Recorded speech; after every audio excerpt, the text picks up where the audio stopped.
5% yang bersifat patogen, sisanya itu adalah, menguntungkan.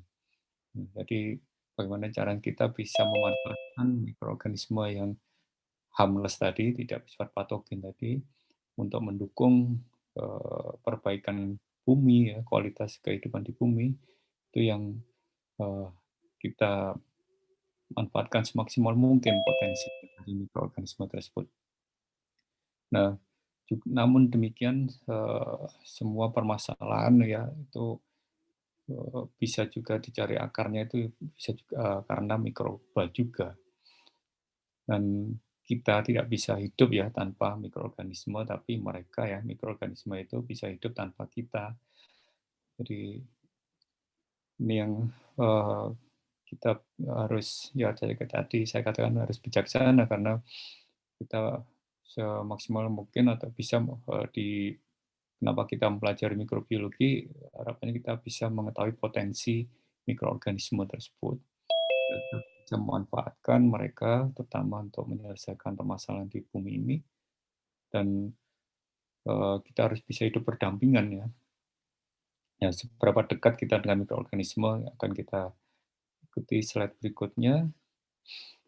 Nah, di sini, karena ini terkait mikrobiologi kedokteran, maka saya hubungkan dengan penyakit ya. Karena harapannya mikroorganisme yang bisa menyebabkan penyakit tadi bisa dikontrol, eee, apa ya, gerakannya istilahnya, supaya tidak menyerang penyakit, atau mikroorganisme yang bisa, menyehatkan kita itu bisa kita manfaatkan semaksimal mungkin. Nah, di sini ada 3 faktor yang saling berinteraksi untuk memunculkan sebuah penyakit pada manusia, dan hewan juga bisa. Tapi fokus kita di sini adalah manusia, yaitu ada, ya patogenisitas atau kemampuan dalam menyebabkan penyakit. Jadi suatu mikroorganisme itu memiliki pathogenicity yang berbeda-beda ya, ada yang tinggi ya, ada yang rendah, ada yang tidak bersifat patogen. Ya, kemampuan dia menjadi patogen yang disebut pathogenicity. Kemudian host susceptibility atau rentan tidaknya inang tadi ya. Susceptibility itu ibaratnya mudah tidaknya inang tersebut untuk terinfeksi. Kemudian lingkungan. Ya, lingkungan sendiri ini juga kita tahu di lingkungan entah tanah, air, udara, nah, di sana faktor abiotik ini itu juga menjadi sumber habitat dari mikroorganisme tadi kan. Nah, jadi peran environment sebagai habitatnya. Ketiga faktor ini kan saling berinteraksi dan ini ada irisannya. Kalau hanya dua saja, ada lingkungan dan ada pathogenicity, jadi host-nya itu tidak mudah terkena penyakit istilahnya atau tidak ada pun, itu ya tidak akan muncul penyakit ini. Jadi 3 syarat ini harus muncul supaya penyakit tadi muncul. Misalnya ada manusia yang, sistem imunnya rendah, ada patogen yang, bisa bersifat patogen, tapi lingkungannya bersih, misalnya sanitasinya bagus, ya tidak ada penyakit di sini. Atau mungkin lingkungannya bersih, host-nya juga, kuat sehingga tidak ada, patogen yang bersifat, bisa apa ya, menembus host tadi karena sistem imunnya bagus. Jadi, eee, jika ketiga faktor ini tidak ada dan saling berinteraksi, maka, penyakit ini tidak memenuhi syarat untuk muncul, untuk ada, ya, perlu diketahui di situ. Oleh karena itu, dalam menyelesaikan suatu masalah atau penyakit itu kita harus melihat 3 di sisi, 3 lingkungan ini, 3 faktor ini. Bagaimana lingkungannya, apakah sanitasinya, higienitasnya bagus atau tidak. Terus bagaimana dengan masyarakatnya, perilakunya, apakah sering cuci tangan, ya, social distancing ya, apalagi sekarang masa pandemi ya, menggunakan masker atau tidak. Kemudian pathogenicity, kalau kita tahu, kita tidak harus, apa ya, gambling itu kita anggap semuanya bersifat patogen, jadi memiliki kemampuan bersifat patogen yang tinggi dimanapun lingkungannya. Jadi kita harus, eee, siap-siap dengan ya kita sendiri mungkin, kesehatannya dijaga, lingkungannya, kebersihannya, itu yang harus diperhatikan sehingga meskipun ada patogen, kalau di lingkungan sama host-nya itu kuat, ya disease tadi akan baik. Kita lanjutkan, jadi perlu diketahui ada lingkungan, patogenisitas, dan host susceptibility atau, sensitivitas inang ya, apa ya istilahnya, susceptible kemudahan inang untuk terserang, terinfeksi gitu ya. Nah, apa itu patogen? Ya, patogen didefinisikan sebagai mikroba yang mampu menyebabkan kerusakan pada inang. Itu kerusakan di sini, eee, ya akhirnya itu kita sebut sebagai penyakit tadi ya. Jadi jika kerusakan tadi mencapai melebihi batas ambang batas yang ditentukan, itu, disebut sebagai penyakit. Tapi kalau kerusakannya masih minor gitu, dan nanti kembali lagi, ya itu belum, dikatakan sakit ya. Penyakit pun juga dipakai untuk istilah tidak hanya di manusia, di hewan dan tumbuhan. Kalau ada kerusakan organnya itu disebut sebagai penyakit. Nah, kalau yang penyakit tadi disebabkan oleh mikroorganisme, ya itu maka disebut disease ya. Kalau, eee, bisa juga tanaman itu oleh hama gitu ya, apa istilahnya, kalau bukan penyakit ya kalau hama itu,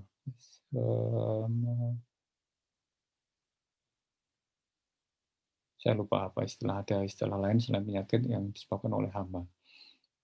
Oke, kemudian, eee, penyakit infeksi tadi selalu berevolusi ya, jadi karena ada interaksi antara patogen dan inang tadi. Jadi kalau kita ketahui COVID-19 ini berevolusi dengan mutasinya, itu terbukti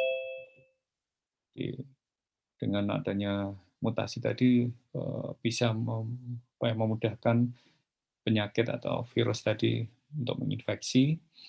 Jadi pola transmisinya itu cepat ya, penularannya, atau mungkin, mutasi tadi bisa menyebabkan tingkat keparahan penyakit yang dimunculkan atau kerusakan tadi itu semakin cepat. Jadi awalnya butuh 10 hari, ini mungkin dalam 5 hari atau 3 hari sudah kerusakannya tinggi, jadi muncul penyakitnya lebih cepat. Oke. Nah, antara host ya, inang dengan patogen atau mikroba penyebab penyakit tadi itu ada interaksinya ya, yang saling seperti, siklus seperti ini. Dari misalnya kita ambil startnya dari patogen, mikroba penyebab penyakit tadi, itu akan mencari inang yang tadi rentan tadi ya, rentan atau mudah terinfeksi. Kemudian setelah masuk infeksi maka, eee, patogen tadi akan tinggal di situ. Dia menyiapkan proses untuk, entah menghasilkan toksinnya atau masuk ke dalam, organ lebih dalam lagi gitu ya. Dan kalau sudah seperti itu maka inang tadi menjadi reservoir atau, tempat hidupnya, habitat. Nah, kemudian, akan bisa berpindah ya, berpindah ke orang lain atau, organisme lain melalui jalur entry, bisa melalui mulut ya, telinga, lubang-lubang yang ada di tubuh manusia, ya hidung ya, atau mungkin bahkan pori-pori kulit.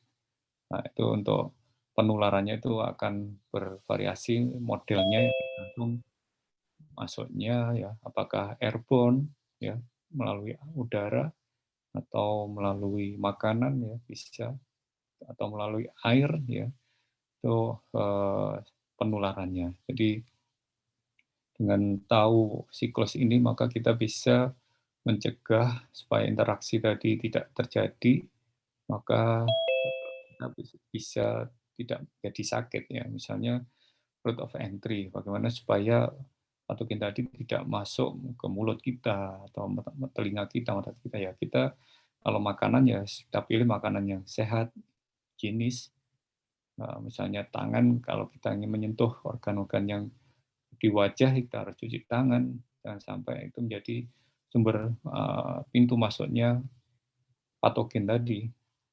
Nah, jadi seperti itu atau, jika kita sudah berusaha semaksimal mungkin tapi suatu kena udara ya di suatu kondisi tertutup, kita masih ada peluang untuk infeksi melalui yang dihirup, ya kita bisa, mencegahnya melalui ini, host susceptibility-nya kita tingkatkan sistem imun kita. Supaya meskipun patogen masuk, imun kita bisa mencegahnya atau menyerangnya supaya tidak menjadi sakit. Ataupun kalau sudah sakit, ya kita harus memahami tubuh kita, reaksi tubuh kita, dan kita bantu dengan pengobatan atau apapun, entah herbal atau chemical ya obatnya, itu supaya host reservoir tadi istilahnya tidak betah ya di tubuh kita dalam waktu nggak sampai batas maksimalnya itu sudah berkurang jumlahnya dan tidak menyebabkan kerusakan sehingga tidak sampai menular ke orang lain.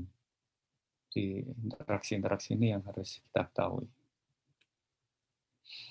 Nah, di mikrobiologi kedokteran kita harus paham bahwa tadi ya seberapa dekat kita dengan mikroba, rupanya sangat dekat sekali ya.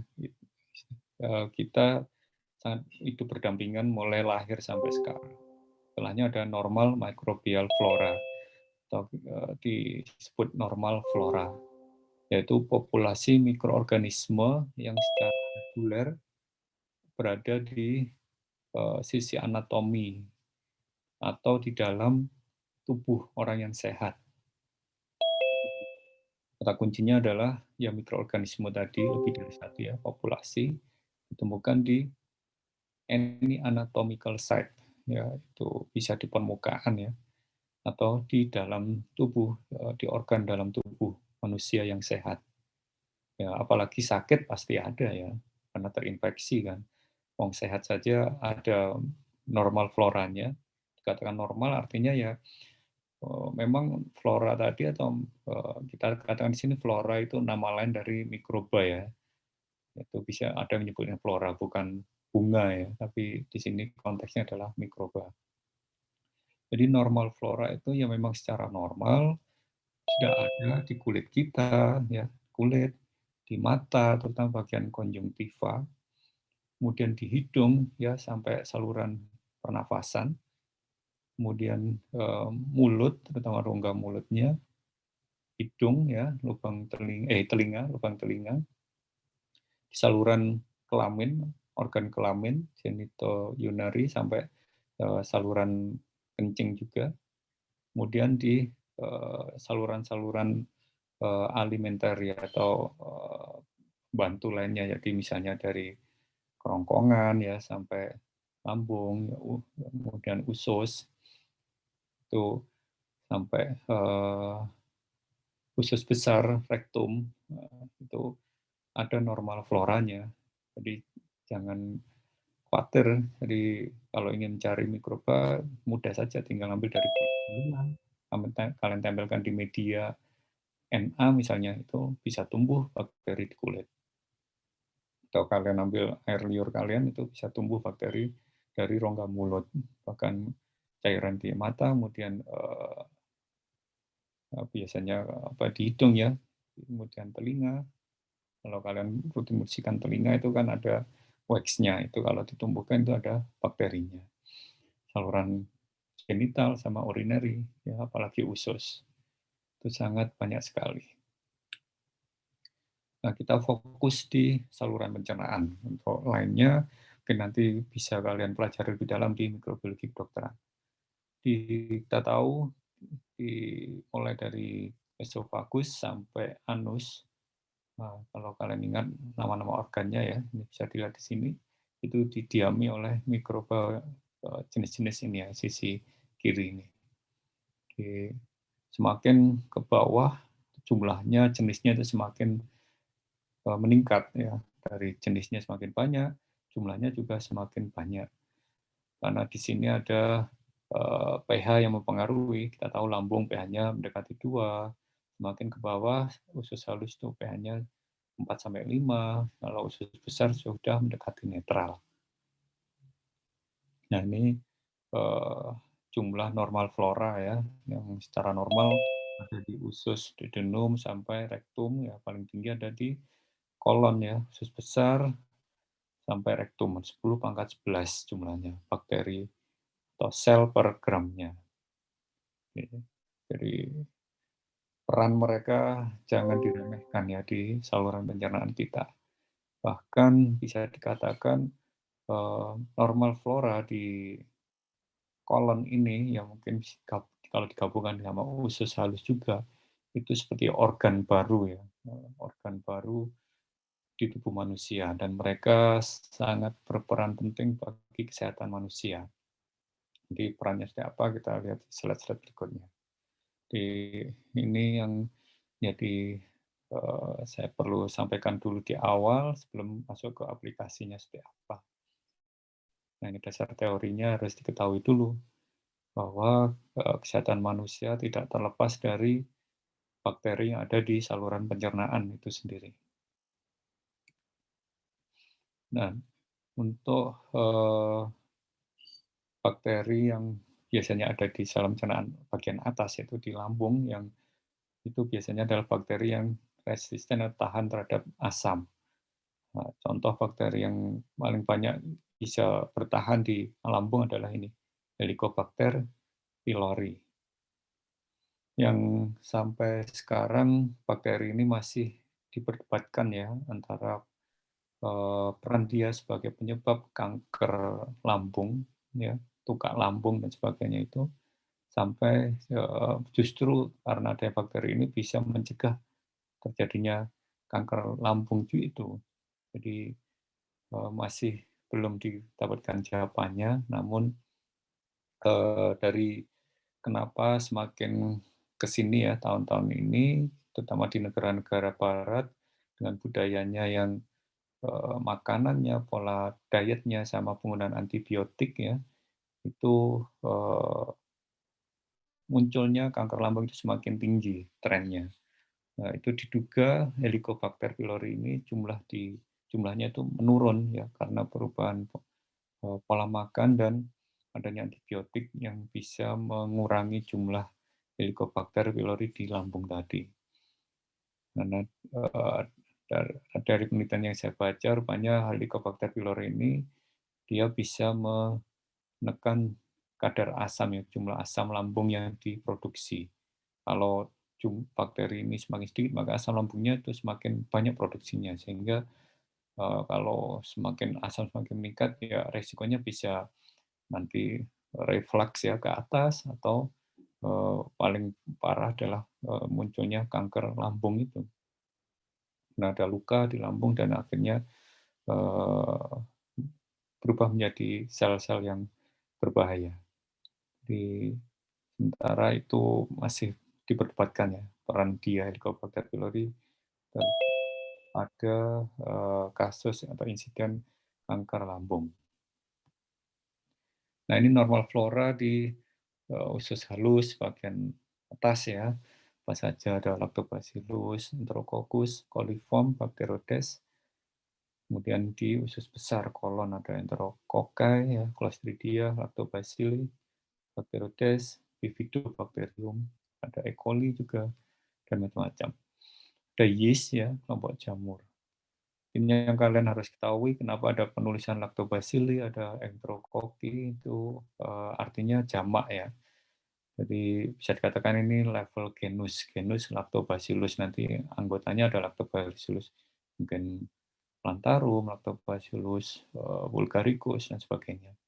Kalau Enterococci, Enterococcus apa, Enterococcus apa, jadi anggota dari genus tadi lebih dari satu, makanya untuk memudahkan disingkat menjadi jamaknya Enterococci atau Lactobacilli.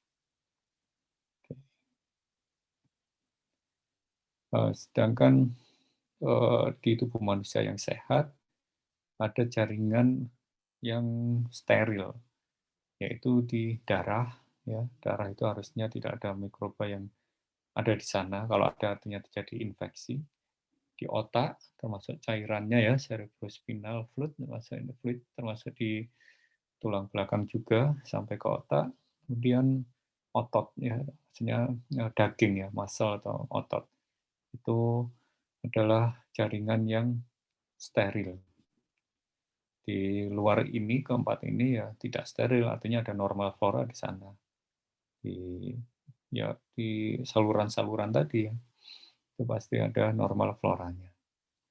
Bahkan, air susu ibu itu juga dihasilkan kelenjar mamae itu juga ada normal floranya, ya, ada bakteri yang, menjadi, apa ya, sumber awal dari bayi, yang menjadi asal-usul mikroorganisme di usus pada bayi yang baru lahir adalah salah satunya dari air susu ibu.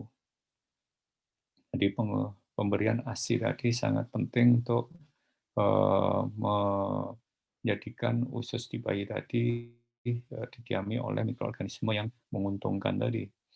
Jadi jangan disepelekan peran ASI tadi, meskipun jika tidak mengonsumsi ASI apakah dengan susu botol itu artinya tidak ada bakterinya, ya pasti ada, karena di susu formula, kemudian meskipun sudah pembuatannya steril mungkin, pasti ada kontaminasi entah dari airnya atau udara, akhirnya terbawa melalui susu formula tadi, atau mungkin waktu, misalnya meskipun sudah dicuci dengan botolnya ya, setelah dipakai dicuci, pasti ada bakteri yang masih menempel meskipun kita menggunakan deterjen atau apapun. Nah, itu juga menjadi, sumber asal-usul pertama bakteri di usus. Namun jika kita melihat, sumbernya lebih bagus mana, menggunakan sumber dari ASI atau dari lingkungan yang tidak jelas asalnya. Pastinya tetap dari ASI dan ada, imunoglobulin lain yang bisa mendukung untuk pematangan ya, maturasi dari sistem imun di bayi tersebut. Oke. Nah, ini ada 3 kategori dari fungsi penting dari mikrobial flora di usus atau saluran pencernaan. Ya, karena bakteri tadi menjadi residen ya. Residen artinya penghuni tetap ya. Itu maka akan menggantikan atau menghambat patogen ya.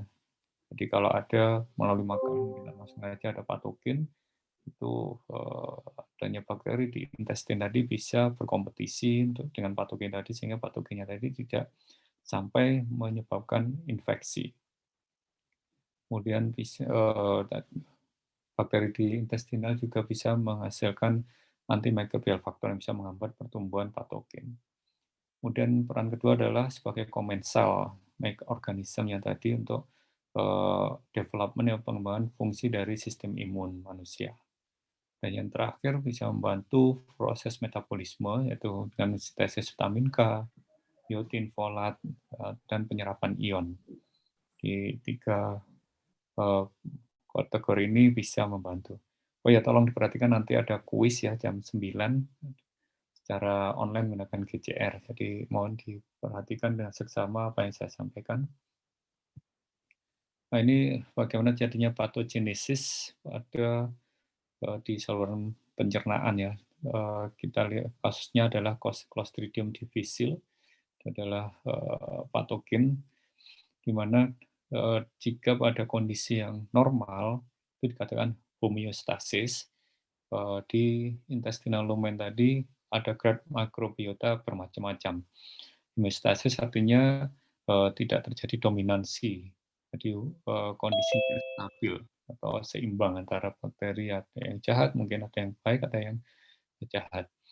Nah, setelah ada antibiotik treatment, ya misalnya karena infeksi tertentu diberi antibiotik, ada transient dysbiosis. Ini lawannya dari homeostasis adalah dysbiosis, artinya ketidakseimbangan mikrobiota di usus. Ada yang hilang, dan katanya hilang ini maka Clostridium difficile tadi akan, lebih banyak jumlahnya, dia mungkin lebih resisten terhadap antibiotik sehingga, eee, bisa menginfeksi sampai merusak, di enterosit-nya bagian, bawah dari lumen intestinal tadi. Ya, dia, permanen dysbiosis, jadi menyebabkan infeksi Clostridium tadi. Nah, ini ada istilah fecal microbial transplantation. Jadi ada solusinya supaya kondisi yang dysbiosis ini menjadi homeostasis lagi, yaitu caranya dengan mencangkokkan ya, fecal microbiota. Jadi mikrobiota atau normal flora yang ada di feses, fecal orang yang sehat. Itu teknologi itu sudah, banyak diterapkan untuk kasus-kasus orang yang sudah tidak bisa disembuhkan dengan antibiotik atau treatment apapun. Dan satu-satunya cara adalah dengan mengembalikan hemostasis mikrobiota di saluran pencernaan seseorang yang sakit tadi dengan mencangkokkan tadi yang diambilkan dari mikrobiota dari fekal, langsung dimasukkan ke usus, entah tekniknya nggak mungkin ya melalui mulut gitu, mungkin dengan atau mungkin bahkan bisa ya lewat, selang gitu ya, dimasukkan langsung ke usus, diinjeksikan langsung masuk ke usus, dan dari lambung langsung ke usus. Itu ditransplantasikan seperti itu. Sehingga, harapannya di intestinal lumen tadi terjadi hemostasis, sehingga, proses, metabolisme di pencernaan itu kembali normal lagi, sehingga bisa menekan infeksi Clostridium difficile tadi. Karena tadi ya ada proses produksi senyawa antimikrobial yang dihasilkan oleh bakteri-bakteri di, gut microbiota tadi. Dan semakin jenisnya semakin beragam itu, eee, sinergisme ya, karena antara satu bakteri dan bakteri lain itu bisa saling bekerja sama untuk menghambat bakteri patogen lainnya. Oke, jadi seperti itu. Nah, di lumen tadi kenapa sampai, jadi infeksi dan sebagainya itu karena mungkin sistem imunnya yang tidak bekerja secara maksimal. Nah, mikrobiota tadi kan, di salah fungsi kedua adalah tadi ya, untuk imun sistem ya, mucosal imun system.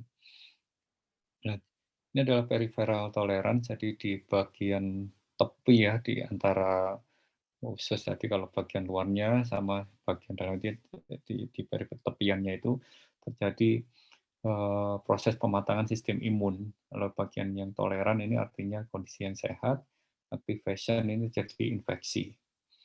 Jadi IBD ini adalah nama penyakit ya, inflammatory bowel. Bowel itu nama lain dari usus besar ya, bowel. Jadi terjadi inflamasi atau peradangan di usus besar. Itu terjadi karena hilangnya imun toleran tadi, dan adanya terhadap bakterial antigen. Jadi bakteri tadi kan menghasilkan senyawa, yang akhirnya dikenali sebagai antigen atau bakterinya sendiri itu sebagai antigen. Nah, karena, sistem imunnya tadi tidak bekerja dengan bagus, maka, bisa memunculkan inflamasi, inflamatori tadi atau peradangan. Dan peradangan itu semakin memburuk ya, sehingga mengacaukan respon imun. Ini ditandai dengan produksi T-sel ini, sel T ini yang diaktifasi di situ. Nah, di mikrobiologi kedokteran nanti selalu terkait dengan imunologi juga. Jadi jika ingin mempelajari mikrobiologi kedokteran dengan, maksimal, maka harus paham dasar-dasar imunologi. Kalian harus mengambil mata kuliah, pilihan imunologi di sana karena dasar-dasar itu penting. Mungkin, terkait istilah-istilah dasarnya imunologi akan diperkenalkan di biologi sel ya, ada di biologi sel. Ingin memperdalam lagi bagaimana, proses sistem imun tadi bekerja, apa istilah-istilah ini, ada T regulator itu apa, TGF beta itu apa, kemudian DC itu dendritic cell ya, itu apa fungsinya, IFN interferon alpha, ada IL-1 interleukin ya. Itu kalian bisa yang berminat bisa mengambil di imunologi. Nanti itu sebagai dasar di mikrobiologi kedokteran juga. Meskipun nanti di mata kuliah mikrobiologi kedokteran ada, satu tatap muka yang, membahas tentang dasar-dasar imunologi untuk, mengulang lagi teori yang perlu diketahui.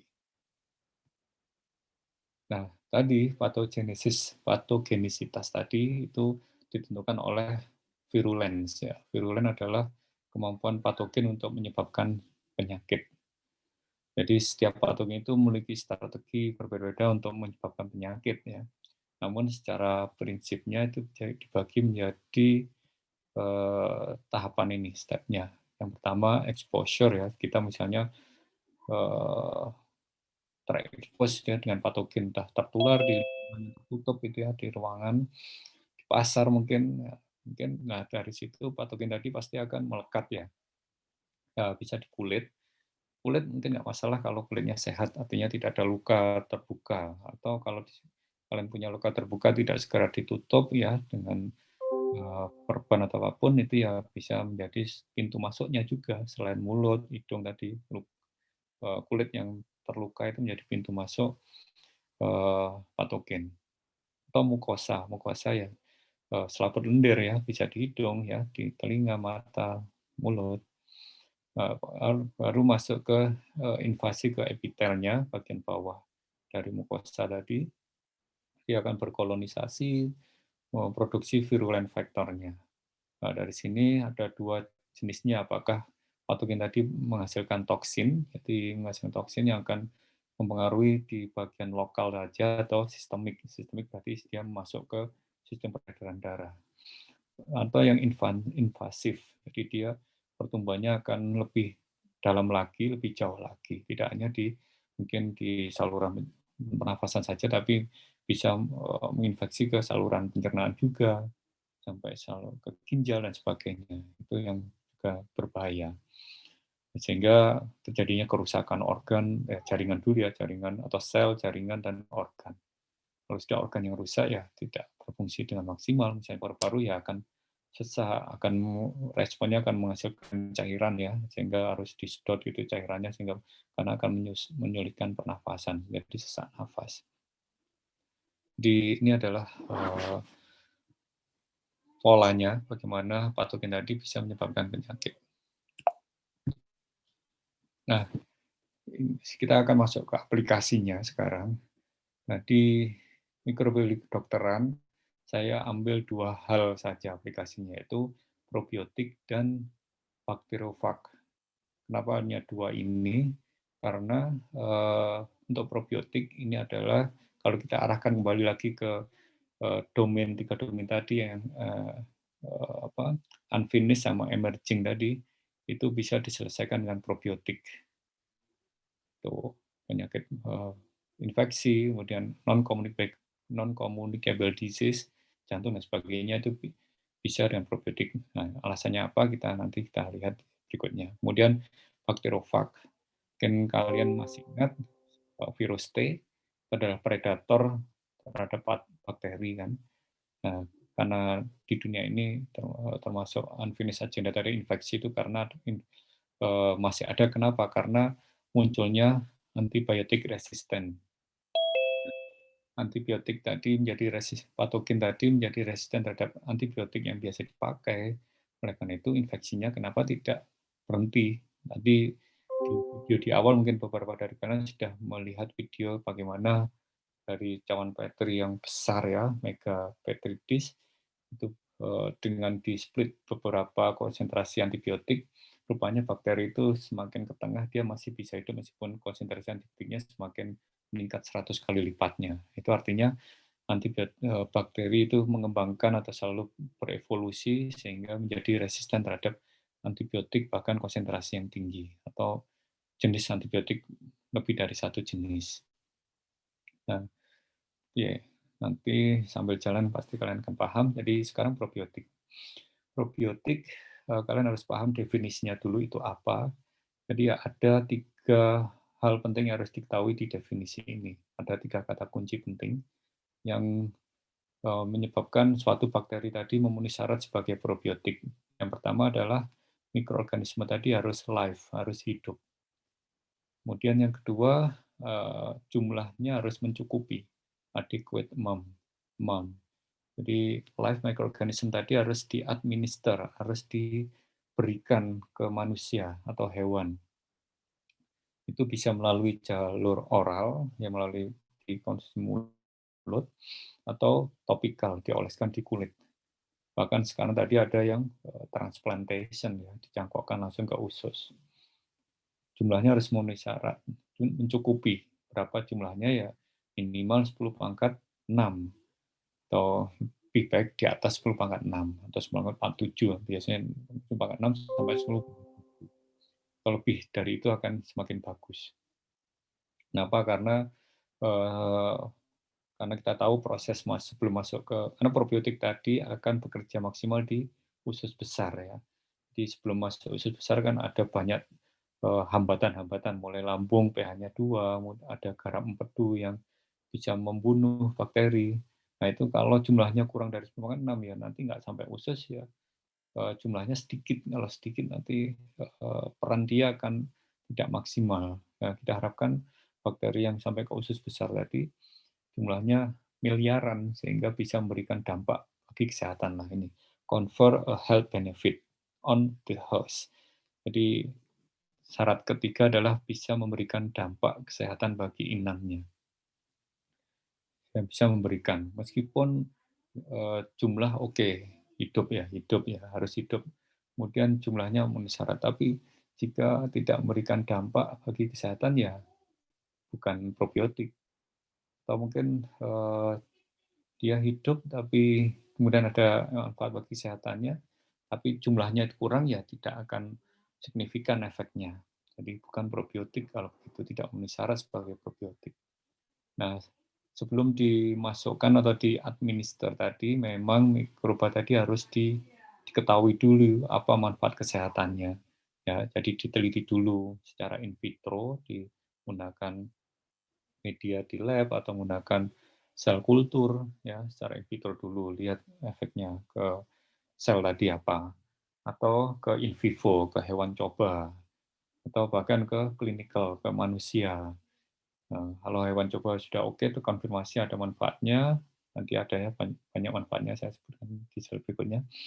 Kemudian baru diuji coba ke manusia, konsisten, ada manfaatnya, baru itu bisa diterapkan. Jadi penggunaan probiotik ini memang seperti vaksin ya, ada prosesnya yang harus diikuti dari skala in vitro, in vivo, clinical trial. Ya.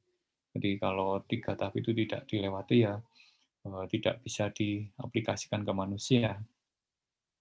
Ini definisi ini berdasarkan ini ya konsensus dari Asosiasi Ilmiah Internasional Probiotik dan Prebiotik di 2014. Kemudian probiotik tadi ya bisa wide range use, jadi bisa digunakan apa ya dengan kisaran yang luas ya aplikasinya termasuk regulatory yaitu different regulatory categories artinya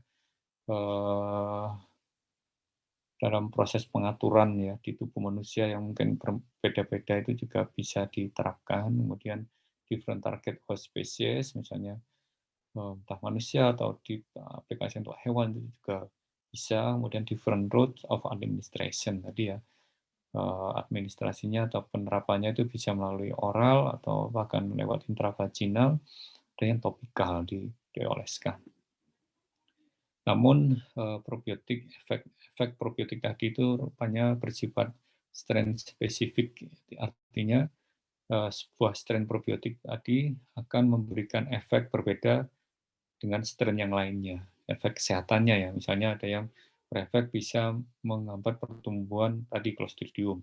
Ada probiotik lain yang tidak mampu, tapi manfaat kesehatannya yang lain, misalnya bisa meningkatkan sistem imun. Jadi itu bisa diketahui setelah dilakukan uji-uji tadi in vitro, in vivo, dan clinical trial. Jadi strain spesifik ini harus diperhatikan. Jadi tidak seperti digeneralisasi ya bahwa semua strain itu efeknya sama. Tidak seperti itu. Kalian harus mencari literatur validnya ya harus untuk mengetahui strain ini efek kesehatannya apa itu harus berdasarkan evidence base. Jadi ada bukti penelitiannya.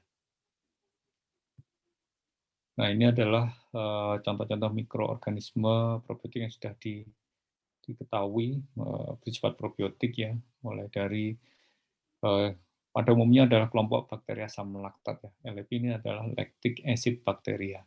Bakteri asam laktat ia termasuk gram positif dengan rasio GC yang rendah, low GC. GC ini guanin sitosin ya, kalau dilihat dari sekuen DNA-nya itu GC-nya rasionya rendah.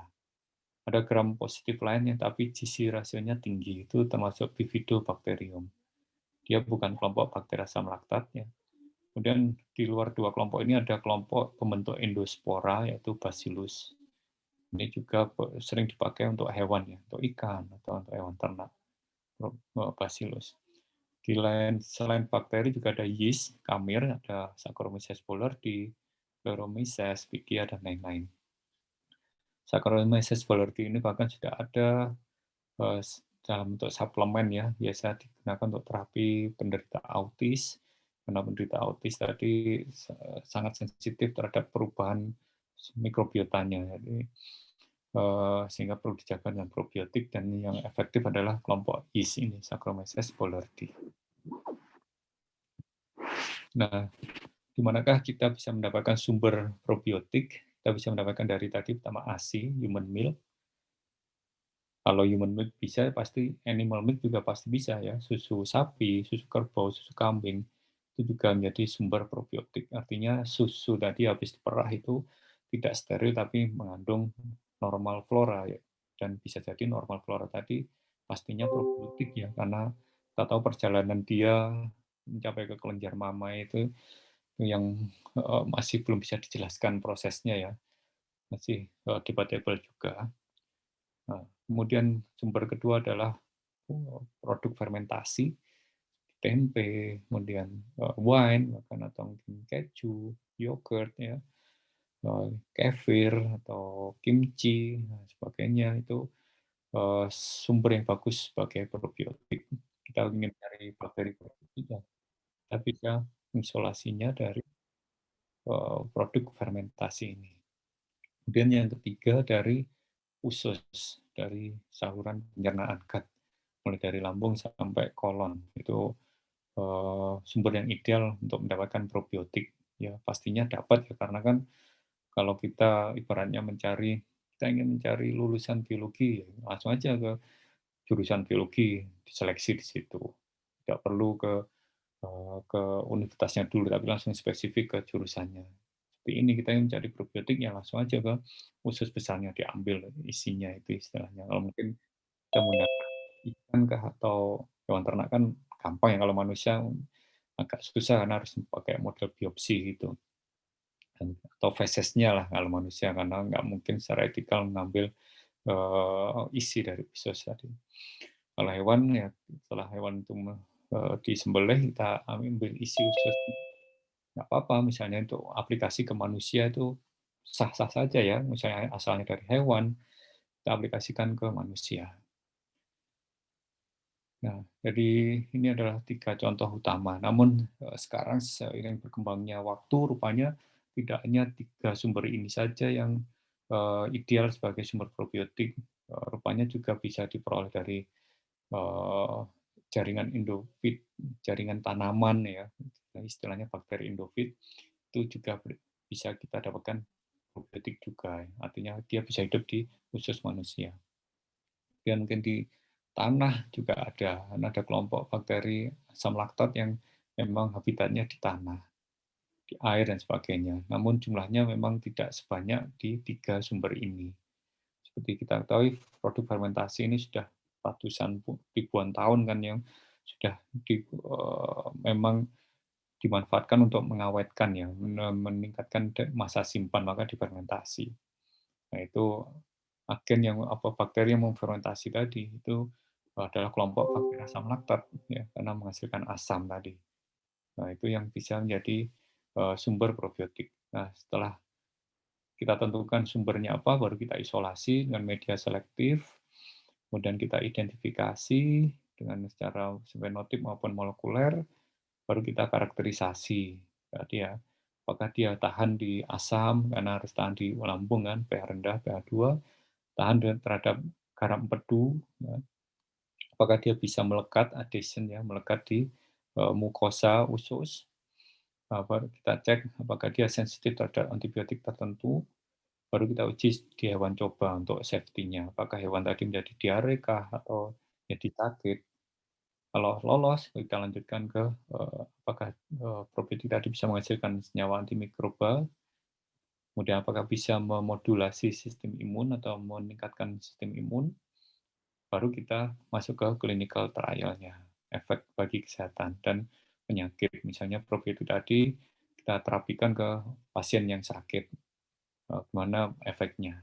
Apakah meningkatkan untuk mempercepat kesembuhan atau malah memperparah, itu perlu clinical trial. Oleh karena itu, strain tadi harus jelas, makanya harus diidentifikasi. Nah, kalau tidak tahu strain-nya nanti sebelum ke clinical trial ya dilarang ya, nanti berbahaya. Itu langkah-langkah yang harus diikuti untuk mendapatkan novel probiotik. Perlu diketahui negara kita masih belum punya ya strain probiotik. Semuanya impor ya, hasil penelitian dari luar negeri. Ada apa, jika ada produk yang mengklaim mengandung probiotik, ya kalian harus baca komposisi produk tadi, misalnya beli yogurt, itu bakterinya apa.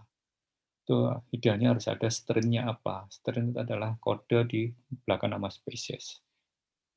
Itu idealnya seperti itu. Kalaupun di label ini tidak ada, mungkin untuk apa ya, istilahnya menghemat space-nya saja, tapi sebenarnya secara hukum itu harus spesifik strain-nya apa, harus diketahui. Karena BPOM akan meloloskan produk tadi kalau strain probiotik tadi diketahui atau disampaikan ke BPOM-nya. Oke. Nah, ini adalah manfaat menyehatkan dari probiotik tadi ya. Bisa sifat antagonis terhadap patogen untuk meningkatkan sistem imun, sifat anti karsinogenik, anti mutagenik ya, ada sifat antioksidan, dia bisa mengikat toksin atau mendetoks, bisa menjaga integritas mukosa tadi supaya tidak mudah terinfeksi, bisa menurunkan atau mengurangi durasi terjadinya diare, bisa mengontrol ini mobilitas dari untuk mengontrol konstipasi ya, atau IBS ya, irritable bowel syndrome yang ditandai dengan konstipasi, untuk mengurangi gejala alergi, untuk menurunkan kolesterol, menurunkan tekanan darah, ya, menurunkan resiko diabetes, meningkatkan penyerapan nutrisi, memperkuat atau meningkatkan pertumbuhan pada anak, terus menghilangkan gejala intoleran laktos. Ini biasanya kalau seseorang yang minum susu kemudian diare berarti dia mengalami laktos intolerance. Ya, dengan probiotik ini bisa mengelevasi atau menghilangkan gejalanya tadi. Kemudian bisa memproduksi senyawa-senyawa penting yang bermanfaat seperti vitamin, short chain fatty acid, dan conjugated linoleic acid atau CLA. Ini adalah manfaat dari probiotik tadi, dan setiap probiotik tadi strain spesifik itu kadang ada yang hanya immune stimulation sama antioksidan, jadi biasanya lebih dari satu efek ya. Dan itu eh, ada yang tidak mampu menurunkan blood pressure, jadi harus dipastikan diuji ke hewan coba, bahkan ke klinikal untuk melihat efeknya itu mana yang berpengaruh. Jadi kita tahu konsumsinya itu harus setiap hari kan, seperti iklan produk satu produk fermentasi itu ya yang terkenal dua kali dua kali sehari. Nah, itu kalau untuk uji cobanya itu harus setiap hari juga. Continue untuk melihat efeknya mungkin setelah 1 minggu atau setelah 2 minggu konsumsi itu apa yang berpengaruh, itu dicek. Nah, itu nanti bisa diklaim, oh probiotik saya bisa menghilangkan gejala alergi karena ditreatmentkan ke seseorang yang memiliki penyakit alergi tadi dan macam-macam ya. Nah, ini secara umum ada 6 mekanisme dari probiotik tadi kalau sudah nyampe di usus. Itu pertama bisa memperkuat epithelial barrier, jadi barrier ini atau bentengnya itu semakin kuat. Kemudian yang kedua, mana nomor dua? Itu dua, increase adhesion, jadi untuk meningkatkan pelekatan dengan mukosa intestin. Kemudian yang ketiga, menghambat adhesi atau pelekatan patogen. Jadi patogen tidak bisa melekat karena syarat patogen jadi infeksi harus melekat dulu, seperti hanya probiotik harus melekat dulu. Tapi kalau sudah ada probiotik kan dia nggak ada space untuk melekat. Dan produksi senyawa antimikroba, kemudian competitive exclusion. Jadi dia berkompetisi dengan patogen lain sehingga tidak bisa melekat juga. Jadi dia kalau ibaratnya ditendang lah, jangan sampai dia mendekat terus melekat. Kemudian yang terakhir, meningkatkan sistem imun, modulasi imun sistem. Ya, ada 6 mekanisme utama ini. Ini adalah prosedur isolasi, tadi sudah saya sampaikan, dari sumber isolasinya, dari mana aja, kemudian dikarakterisasi ya, ini macam-macam, bisa dilihat dari aspek fungsionalnya. Fungsional itu ada aspek terhadap probiotik itu sendiri dan teknologi. Ini termasuk jika waktu dikemas ya, disimpan itu efeknya harus bisa diamati juga, kemudian safety-nya. Berarti apakah dia berpotensi menyebabkan penyakit atau tidak, menghasilkan toksin racun atau tidak. Baru in vivo test, animal model, baru setelahnya diseleksi mana yang terbaik, baru diidentifikasi dan diuji human clinical studies. Ada fase 1 untuk safety, fase 2 untuk efikasinya. Oke. Nah, ini urut-urutan ya untuk karakterisasi probiotik ya. Ada 5 tahap ini, kalau diikuti semua, itu ini adalah persyaratan WHO ya, yang warna hijau, 1, 2, 3, 4, 5 ini, kalau biru ini tambahan saja. Nah, rupanya mikroorganisme di usus juga itu berkomunikasi dengan otak ya. Makanya ada istilah gut-brain axis. Nah, rupanya gut microbiota tadi akan berinteraksi dengan peripheral immune system tadi, dan itu akan berpengaruh ke central nervous system. Nah, di sini makanya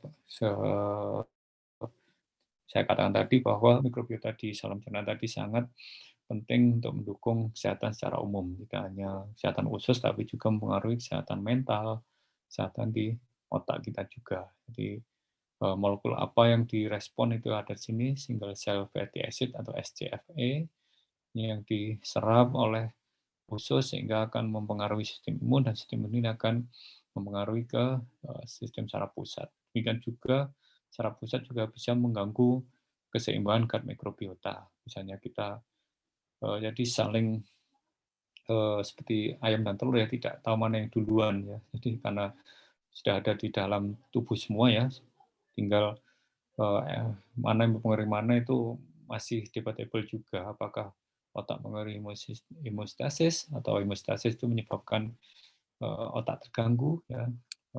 Itu yang masih belum ketemu secara jelas apa anunya, yang duluan mana.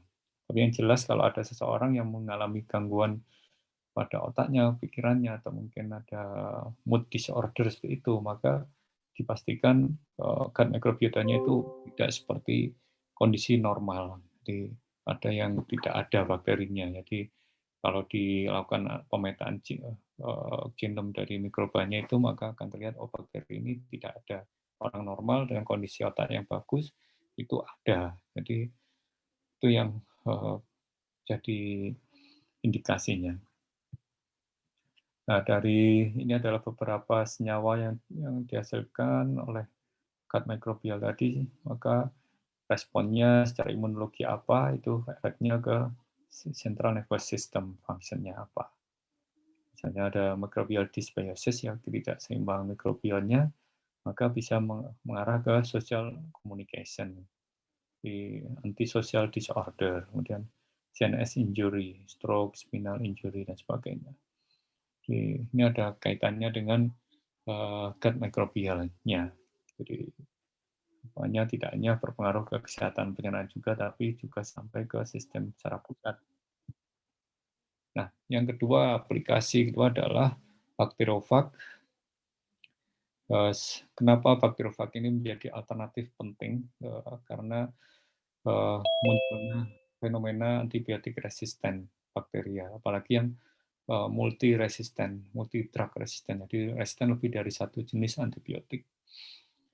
Kita tahu bahwa bakterofag ini dalam siklus hidupnya itu ada yang namanya siklus litik ya.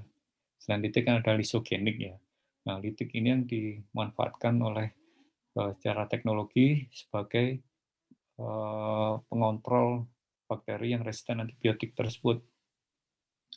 Jadi sebagai alternatif pengganti antibiotik. Kalau kita lihat di sini judulnya dari Bacteriophage, Therapeutic Approach in Animal Health.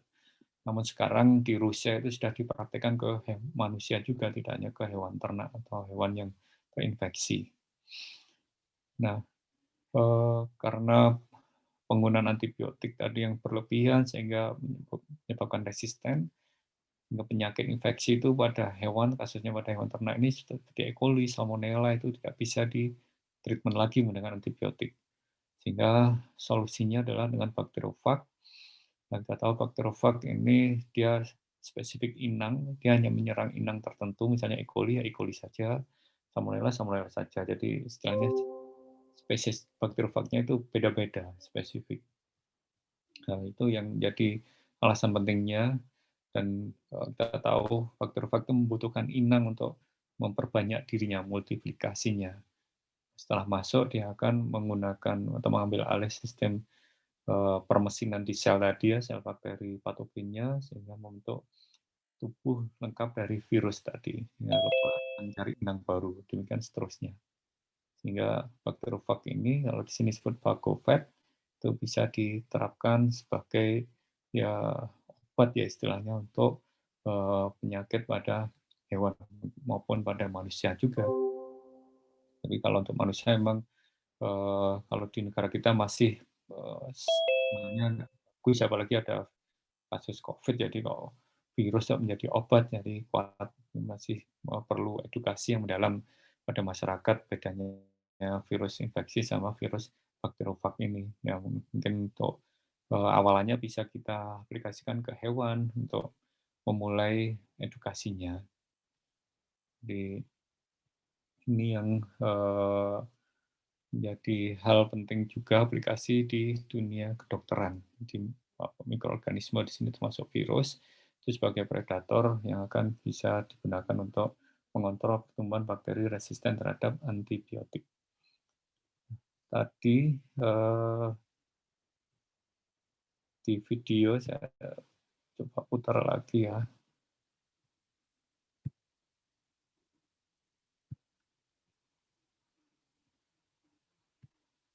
Nah, di video ini sudah terlihat ya. So what we ended up building was basically a petri dish, except that it's 2 feet by 4 Ini feet. adalah And the way we petri set it dish up berbentuk is that there are 9 persegi ya. bands. And at the base of each Dan of these setiap bands, akar mulai normal dari petri ujung dish ke thick ujung ini agar with different konsentrasi amounts of antibiotiknya antibiotic. semakin ke On the tengah semakin outside, tinggi. there's no antibiotic. Jadi Just mulai input. That konsentrasi is, 0, there's barely antibiotik more tertentu yang than E. boleh coli tidak can sebutkan survive. namanya, Inside of 1 that, there's 10 miligram, ada times as much, 10 miligram, 100 dan times, and then finally 100, the dan middle band yang is 1,000 tengah adalah times as much 1000 antibiotic. miligram. And then across the top of it, Kemudian thin agar, bakterinya the bacteria can move around it. diinokulasikan di bagian The tepi, background maka is dia akan black tumbuh ke because they're tengah kan. deconnect, and the bacteria are white. Nah, ini menunjukkan bahwa bakteri tadi mengalami mutasi ya, See they spread berevolusi, in the area where there's yang no awalnya antibiotic. Up into the point, they can tidak no longer survive. awalnya sensitif, maka akan muncul Then a mutant appears on the strain right. baru yang resisten terhadap Resistant to the antibiotik. antibiotic, it Tumbuh, spreads until it starts to compete with other mutants around it. ya, muncul lagi, jadi lebih dari satu strain yang When these mutants bermutasi. hit the next boundary, they too have to pause Nah, and sebelum develop masuk new ke mutations konsentrasi to lebih make tinggi, it dia 10 akan times as much berhenti antibiotic. sejenak ya, pause gitu istilahnya. Maka muncul lagi strain baru, And mutasi you see the baru. different mutants repeat this at Nah, 100. sampai konsentrasi 100 di sini, ada strain baru lagi yang mutasi. Dan yang di And tengah after about 1000 11 paling days, tinggi they dalam finally waktu make it into inkubasi 1,000 11 times hari as ya, much antibiotic maka as the sudah wild type can survive. penuh semua tumbuh And semua so di we sini. can see by this process of accumulating Kalau successive saya lihat mutations, koloninya ini bacteria seperti which are normally bacillus ya. sensitive to an antibiotic can evolve resistance to Nah, ini extremely ada high 1, concentrations 2, in a short 3, period 4, of time. 5, ada 5 generasi. generasi terakhir itu resisten terhadap antibiotik dengan konsentrasi 1000 miligram, mikrogram atau miligram ya. Jadi dengan adanya kasus ini maka sangat wajar sekali kenapa kasus infeksi itu sampai sekarang masih selalu ada. Ya. Yang pertama mungkin karena sistem imun kita selalu berubah-ubah, juga karena munculan dari bakteri yang menjadi resisten terhadap antibiotik, sehingga treatment antibiotik tadi tidak selamanya berhasil. Jadi kalau kalian misalnya sakit, ya, sebaiknya sebisa mungkin hindarilah penggunaan antibiotik. Kita coba secara alternatif menggunakan herbal dulu atau istirahat dulu. Atau mungkin karena virus yang flu, yang common flu ya istirahat aja cukup tidak. Kalau virus kan pastinya tidak bisa dengan antibiotik kan. Kalaupun sampai misalnya 3 hari kok tidak turun, nah itu mungkin baru kita bisa ke dokter untuk minta resep antibiotik. Jangan sekali-sekali mungkin ada sisa di rumah antibiotik sudah lama itu dipakai, itu tidak bijak ya penggunaan seperti itu, karena penggunaan antibiotik itu harus satu resep. Kalau kalian anggap minum satu pil saja sudah enakan, wah itu kalian bisa membayangkan tadi nanti itu paling hanya mungkin dari 100 hanya 80 yang mati, sisanya 20 akan berkembang jadi resisten dan nanti dia akan menunggu sistem imun kalian turun, dia akan berkembang lagi dan setelah diterapi antibiotik mungkin dengan yang sisa tadi atau ke dokter dia tidak efektif lagi. Nah, itu akan dokter akan mencari antibiotik yang lebih mahal lagi, yang istilahnya lebih paten lagi. Demikian seterusnya sampai yang paling paten habis tidak sembuh-sembuh juga. Ya berarti sudah berkembang resistennya tadi di tubuh kita. Sehingga alternatif bakterofag tadi bisa menjadi kunci sebenarnya. Namun tetap harus safety-nya harus diperhatikan ya dan efikasinya, khasiatnya tadi. Karena kita tahu kalau virus melewati lambung ada asam itu bagaimana, apakah hancur atau tidak itu harus diperhatikan. Kalaupun hancur maka harus ada vehicle-nya, ada kendaraannya kan. Jadi harus dilindungi seperti kapsul itu supaya dia nanti waktu melewati lambung itu terlindungi sampai ke usus dia akan pas dan akan bekerja di organ yang dibutuhkan. Karena dia spesifik strain sehingga tidak seperti antibiotik yang general, jadi generalisir, jadi dia bisa membunuh semua, misalnya gram positif ya, semua bakteri di usus kita gram positif akan dihambat oleh bakteri yang diterapkan ke kita. Atau mungkin ada gram negatif ya, gram negatif semua mati. Tapi kalau bakteri dia selektif, dia hanya strain tertentu. Jadi itu kelebihan bakteri dibandingkan antibiotik. Nah, berhubung jam 9 ini kita harus hentikan ya, karena Zoom-nya nanti dipakai untuk ujian. Mungkin ada pertanyaan, silahkan.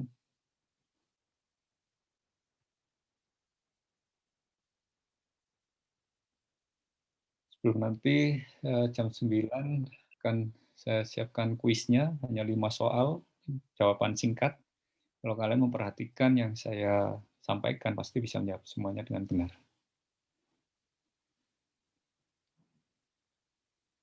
Jangan lupa nanti kelompok yang meresum setelah kuis.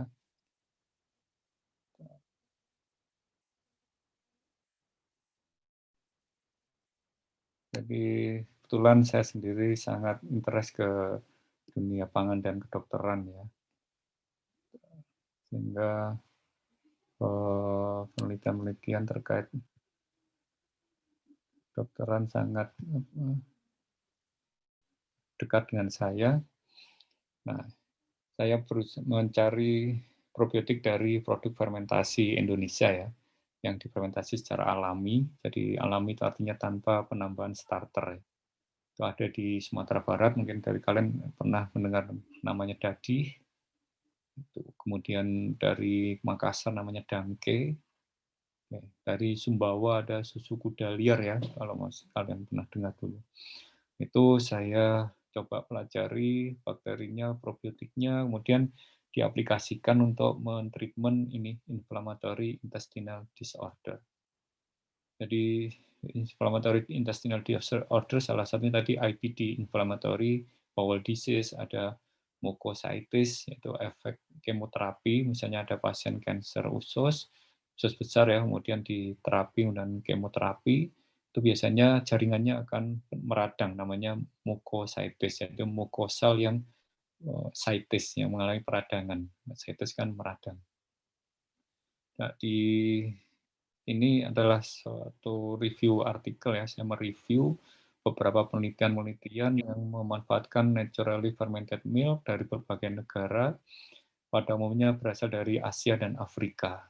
India paling banyak produk fermentasinya, karena budaya di India juga Afrika itu sangat dekat dengan susu, jadi mereka mau fermentasi, kemudian untuk tujuannya untuk menyimpan ya, meningkatkan daya tahannya.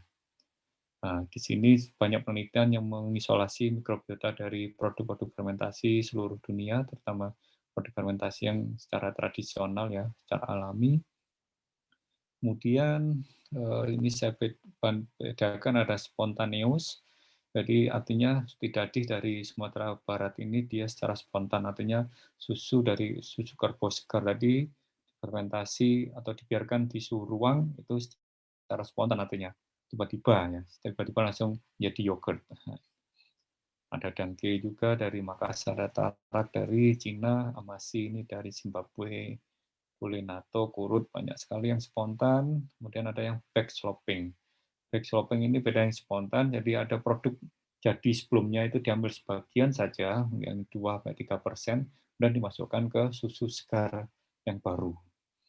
Atau produk untuk fermentasi, atau bahan lain selain susu juga bisa, misalnya sereal atau apa. Ini namanya backsloping. Back kan kembali ya, slop itu diambil kembali, diulang dimasukkan ke produk sampel baru atau bahan baku yang fresh. Itu juga banyak.